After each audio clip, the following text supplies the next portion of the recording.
He feels like family just because of where he went to college. It is Terry Ewert. Yes, Ole Miss is where he went, and half of my family went there as well. My dad and my sister. I have a feeling, though, that my sister did not go to Ole Miss the same time that Terry did. Terry is former executive producer at CBS, worked Olympics, 13-time Emmy Award winner. He has done a whole lot in the sports media field. And we're going to tell his story on the On to Something podcast. I'm Bryan Fenley with Fox Sports Radio, also doing live events. Not only are we going to focus on Terry's career, learn more about his backstory, his upbringing on the personal side. We're going to get the human aspect of Terry and learn more about all of those trophies behind him. Terry, I appreciate you doing this. And how's that acting career of yours going? How much have you been able to do as you that? can see how famous I am. I mean, it goes without saying, all the Oscars and all the Tonys and everything. I had a very brief but interesting acting career when I first came to New York, and it was a lot of fun. I did a lot of auditioning. I did a lot of fun things, but it wasn't very, let's just say financially, it wasn't very fruitful. But it was fun. I mean, I got a chance to meet a lot of very interesting people. I worked on the King Kong, not the original, not the 1933 King Kong, but the actual, the one that was in the 70s I worked on. I was actually a stuntman on that. That's my biggest claim to fame. And I worked on Network and a few other 70s movies at the time. Basically just a glorified extra. And did some soap operas and did a lot of, as I call it, way off Broadway theater while I was there, but nothing that paid any money. So the only thing that paid money, I was a model for a while, and that paid a little money, not much, but it paid a little money. You being a model, what did that look like? It looked like this in a thinner, younger version. That's what it looked like. Much thinner, much younger version. So it was fun. A lot of the modeling was done on TV commercials the commercials that didn't have lines in. I just would walk across and do some sort of action at restaurants, and sometimes at a hotel. I'd be at a hotel, the featured player at a hotel, and so it wasn't much of anything. You are underselling it, but you also mentioned you being a stuntman. Yeah. How would you assimilate being and taking on the role of a stuntman over the course of your career? Like, you've acted in that way, and it's helped you, not just in the literal sense of being a stuntman, but maybe in the figurative sense, and how taking risks and being brave has helped you progress career-wise. Well, I didn't go into the audition with King Kong at being a stuntman. They just wanted me to do stunt work. And so I did stunt work. I basically, when King Kong, if you remember the 77 version of King Kong, there is a point, and the awkward thing is we shot at the World Trade Center. So the photographs I have of me being on top of a dying King Kong, because I was a photographer that gets pulled down by a policeman off of this dying gorilla, if you will, King Kong, and it's shot right between the two towers. So it's a very eerie thing to see now. I've got photographs of it, and it's just a very eerie thing to see both those towers standing tall, and me doing my stunt of getting pulled down. So it didn't prepare me that much, because I didn't plan to do it.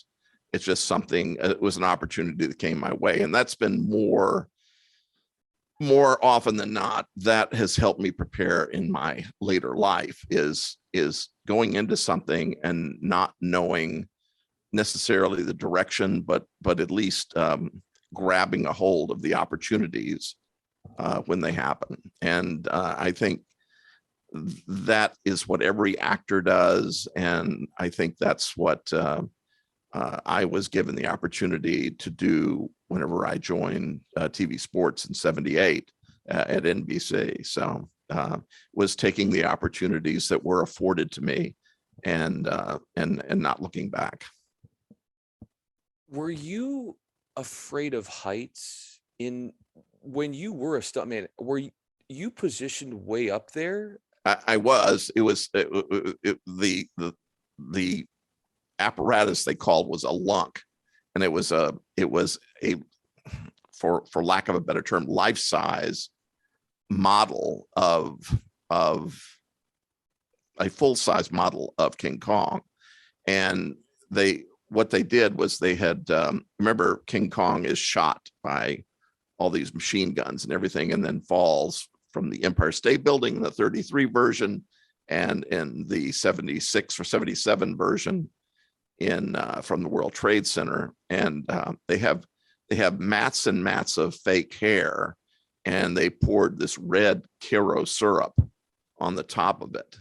And that acted as the blood. So you had to climb up on this thing. I was supposed to be a photographer. So I had one of the old-fashioned cameras, if you will, with flash bulbs going, and I was taking snapshots and turning and shooting and turning and shooting. And a cop came up, an actor that was playing a cop came up and grabbed me and pulled me down. So I at least had a soft landing and slid off of this soft horsehair onto the concrete. So it wasn't that bad. It was high up there. It was probably a story up there, but it wasn't that much of a fall, and they had people to catch me and everything else. So when you got to New York City, and then I've done some research, it was tough, and there weren't a lot of people there to catch you, to use the term that you used, in that you had a lot of trials and tribulations. What internally told you to keep going, keep chasing, keep working in entertainment, and that you would one day find your way? Well, before I came, I had worked as a sports director for an NBC affiliate station in Louisiana, KALB television in Louisiana. And so I had worked on television before and covered sports. When you're a sports director for a tiny affiliate, you kind of do everything. You shoot, you edit, you voice over, you intro, you anchor, you do everything. Sure. And so I had learned those skills already, and I had done that for a year before I ever got to New York. I left that job to go become an actor. Stupid me. I could have stayed at the local affiliate, but as it turned out, it worked out. And I think what that did was it gave me the ambition to keep going, because I had left something behind that I really loved doing, and came to New York to act. That didn't work out, but I became an NBC page, and at NBC they knew of my background because they remembered me being an affiliate anchorman and sports director. So local news gave me a shot. Excuse me, sorry, didn't mean to blow your ears off here with me. Oh, you're good.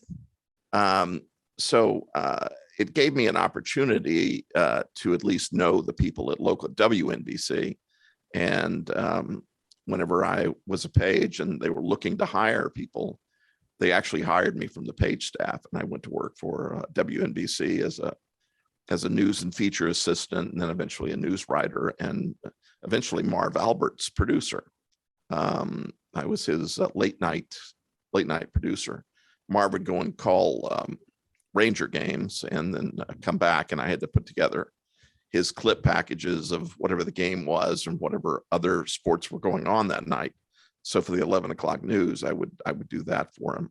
And that's when NBC Sports called me up and said, look, we're expanding our sports department, and we think you'd be a good PA for us. And so I became a PA after that. So, so my entree into sports, entree back into television, was the NBC page route, and then eventually local news.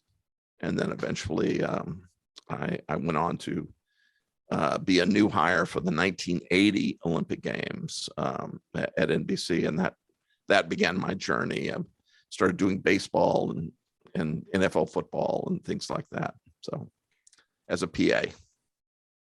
As a PA, and then you continued to rise the ranks. Somebody who you once worked with at NBC, Don Ohlmeyer. Yeah. What do you take from his legacy to this day?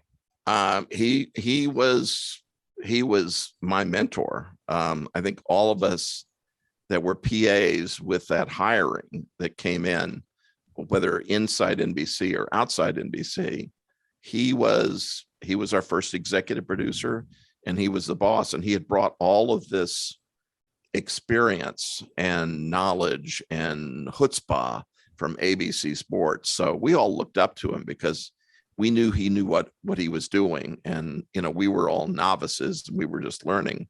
So, we were just sponges kind of listening to him and trying to emulate him wherever we could. But really trying to learn how it's done, how it should be done, and how to do not only an Olympic Games, but whether it's NFL football or golf or basketball or whatever it was, he was a good role model as well as a good teacher. You've taken that and being a good teacher yourself. Obviously, you have spent a lot of time at Ole Miss giving back. I have. And lecturing students, and opportunities where they're able to take their experiences in the classroom and then use it in the real working world. Where would you rate the giving back mentality of you, and why that is so important? Well, I love it. It's the most important thing for me now at this. I mean, I'm really retired now. But it's the most important thing that I have is everything that I've learned. I at least want people to understand and to at least get some of that knowledge, because there's so much packed away in this head of mine that I just want to express it and let people know the professional nature of it. I mean, the school is good, college academia is good, but when I go in, I teach them as if I were doing a new PA at NBC or CBS. I'm letting them understand this is the professional approach, and sometimes it's hard, and sometimes it's wonderful. But you've got to understand that it comes from a place of trying to teach kids the best way to do things, and try to teach them how to be professional and how to continue their career in a professional nature. So that is very important to me, and will always be important to me. Terry Ewert is with me, former executive producer at CBS Sports. I'm Bryan Fenley. I have a feeling, Terry, that even though you're semi-retired, that there's this perpetual desire to want to learn. Like that never leaves you. What are you learning most now? Well, I'm, when you're a father, and I had two kids. I have two kids. And working in sports TV, you're away a lot. You travel a lot. So I felt like that a lot of their childhood I missed because I wasn't there on weekends. I know in preparing for the '96 Olympic Games in Atlanta, I was hired away from NBC in '93 to travel to Atlanta to work for the World Broadcasting Group, to handle the world feed. I was head of production for the Atlanta Olympics, and that offered me a whole change of my world. I didn't have to travel on weekends. I could go to my kids' games. I could watch them grow up. I could meet their friends. We had their friends over. I could go to every one of their birthday parties. And to me, that was the most successful thing as to how to be a really good father. I've learned that it's really good to take that lesson that I learned and take it and how to be a good grandfather. So I try to go to my grandkids' games and try to interact with them as much as I can. I'm Pop, by the way. I'm not Grandpa. I'm Pop. So, and that's the way my grandkids know me. So even though I have two babies, grandkids, so, and they don't really say it very well. So I'm Bop is the way it comes across with them. So, In you getting that opportunity to be a grandfather, how is that? And you hit on this a little bit, but made you a better father, or made you look at life differently from the grandfather angle, having more time with the grandkids that you weren't able to experience as a father? it means the world. It gave me so much insight, because that's all kids need. Is they don't care that you've produced a Super Bowl or an Olympics or anything. They just want to have you there, and they want to interact with you. They want to see you. And that's a lesson that I had to learn. But it's not our business. It wasn't our business whenever I was working weekends and had to be away and had to travel. I mean, for the Olympic Games in '88, I went to Korea 15 times, 15 trips over a 3-year period. And I didn't go for 1 or 2 days. I was there for a week and a half. And during the games itself, the games were in September. I had to leave August 1st, or no, August 15th, I guess. And so I was gone for 6 weeks during those Olympic Games. And it was rough, and my son had just been born, and my son was, I think, 15, 16 months, and my daughter had just been born. And I missed all that time with him. And now as a grandfather, I don't want to miss anything, because I want to be around them and see them and play with them and have a good time with them. What does that good time with them look like? If I was in the room with you, it was a family get together, what am I going to see you in, what you're like in that state? Well, I read to them. I chase them sometimes, which gets them to screaming, which is a lot of fun. Sometimes we play ball outside. We have something. I don't know if you had this as when you were a kid, a stomp rocket. Oh yes, of course. They love the stomp rocket, and we have a pool in our backyard, so they're always swimming in the pool, and we take them swimming, and we we'll put up a baseball diamond in the back, and Scout, who's my eldest, he's 5 going on 6, is in he's not in t-ball anymore. It's now coach pitch, and he's having a great time with coach pitch. So we try to give him a few pointers with doing that.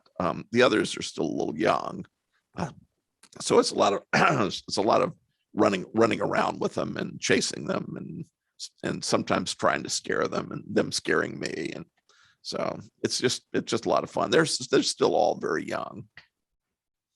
Terry Ewert is with me. I'm Bryan Fenley. When they get a little bit older, what are you going to tell them about the pointers of the way you made it in life? Well, I don't think I'm going to get into that. I mean, they've all seen the trophies and footballs and baseballs and all the stuff I've collected through the years. My wife says I've collected way too much, which I tend to agree at times. But I think I'll let them know. But I think their father and my daughter, my son and my daughter will hopefully let them know what I did. I'll get into it if they ask me, but if they don't ask me, it's really more about them than it is me. The family man that is Terry Ewert. My final question for you is Sure. this. You touched upon your Olympic experience in the many Olympics that you worked on. When do you find your mind drifting back and recounting those days? Well, it was, I think Don Ohlmeyer said, you don't know how good you are until you've done an Olympics. And he said, once you've done Olympics, you know how really good you are and where you fit in this world. And I did 3. I did the broadcast side of the Seoul Olympics. In Barcelona, I did the triple cast, which was the cable pay-per-view side of it. And in Atlanta, I was the head of production. I didn't work for NBC at the time. I worked for the Atlanta Olympic Committee. And I did the world feed, where I had to hire directors from around the world, but mostly American directors, because we wanted it to be an American feed. Sure. Since it was in Atlanta. But more the international side was the thing that I remember most, because there were people that were pulled from many different walks of life, but that had one thing on their mind, and that is producing good sports TV, and telling the story of the Olympic Games. And I think that that's what I remember the most, is whether it be the Chinese television people or the BBC, or Irish television or Austrian television, or any of the EBU stations or networks. I just remember that whole feeling, because everybody just wanted to tell their countrymen's stories. And it was their mission to tell and tell those stories to all the people back home, because that's where their national pride came from. And there wasn't any anger, there wasn't any war, there wasn't really a feeling of animosity, because we were all there to do the same. And it was very friendly and very, very peaceful. And I wish to this day that the whole world was like the IBC at an Olympic Games, where everyone comes together to do a job for their particular country and in peace. So I know that's altruistic, but it's the way I feel. So that's what I remember most about my Olympic experiences, is coming together and producing something as a team, as a world team, to bring the best athletes in the world to everybody's television screen. And I know we only have 2 minutes left on this timer here, but I wanted to I meant to ask you as well. Spencer Tillman had a really nice tweet about you and how you put him alongside Tim Brando together at CBS. What did you see in those two and made them work so well together? Well, believe it or not, Tim was at CBS Sports whenever I was there, and but he wasn't sure of his future, and I let him know that his future is safe at CBS. Wow. And he didn't know that I was going to put him in the studio, but I had seen his work at ESPN for years, and seen it excuse me, and seen it in Atlanta. And I said, this has got to be the guy, that, because he knows so much about college football. He knows so much about all college sports, that I've got to have him as my host. And Spencer showed up at the local ABC affiliate station in New York. He was a weekend sports guy. Now, I remember Spencer Tillman. Number one, he was the MVP of the Orange Bowl. The Orange Bowl that NBC had done. So I remember he was a huge college football star at Oklahoma. So I am producing a game at in Houston, the Houston Oilers game, if you remember the Houston Oilers. And Spencer Tillman was there working. He was on special teams. He had been drafted by the Houston Oilers, and he's doing I'm hearing this very funny Rodney Dangerfield impersonation.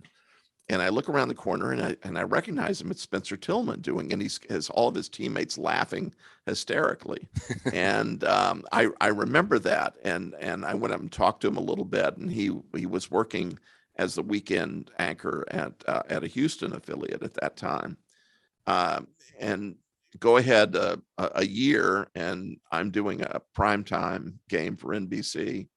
The 49ers at the Seattle Seahawks. I'm sorry, Seattle Seahawks at the 49ers. And it's in prime time. And I see Spitzer running toward me. I was at practice. Spencer running toward me, and he's in a 49ers outfit. He had been traded to the 49ers. And I said, and he was different, boy. He was different. he was clowning around with his guy, but this is a guy that was trying to make that 49er team.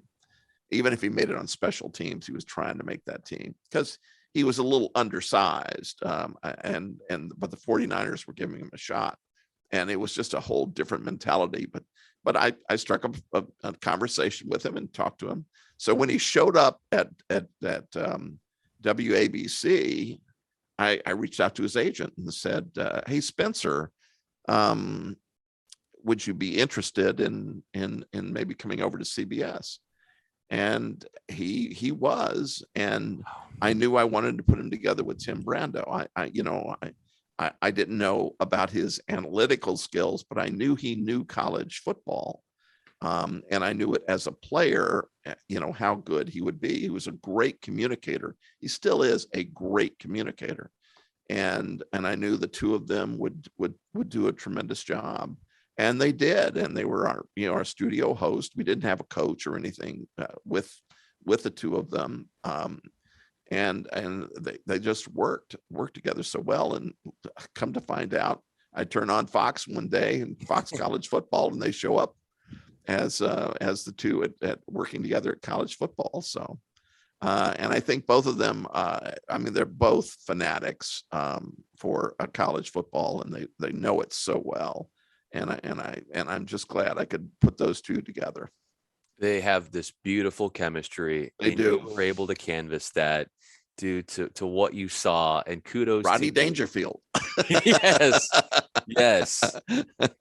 Terry Ewert, how much fun was this? We learned about your career. We learned about what you're like when you got the grandkids around. We learned about your acting career. We got it all. We did it. Thank God. Yeah, we got it all packed in about 40 or so minutes. So give or take. Terry, I'm Bryan Fenley. Thank you so much for making the time and doing this.